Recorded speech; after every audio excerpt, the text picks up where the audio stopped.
philosophical type people. And hey, the last question I have, and it's a question I ask on every single podcast, and it's very very similar to the Shaq question that you talked about when he talked about a video that would go viral.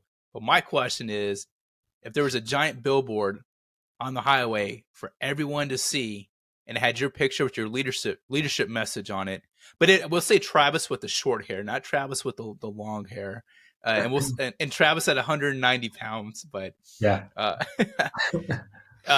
or 189, well, right? Because you're an overachiever, but that's right. Anyway, with your message for everyone to see, and everyone's stuck in traffic, what would that message say? Something around empathy. That's why I like my show, because I like to pull a story out of people. Like you mentioned, Nicole, who's now, for all intents and purposes, she's a sex worker. She's like an independent, porn creator on OnlyFans. And then after that, I'll bring on a former congressman. And then after that, I'll bring on an author. And then after that, I'll bring on a psychologist. And then after that, I'll bring on an athlete.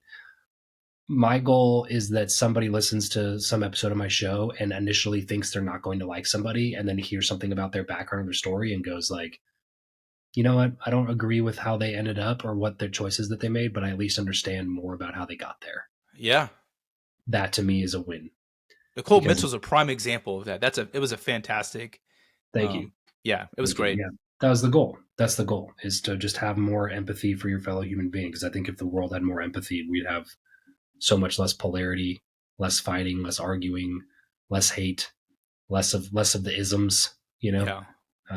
We'd have so much less of all of that if we would just try to have a little bit of empathy for each other, background, where you came from, trying to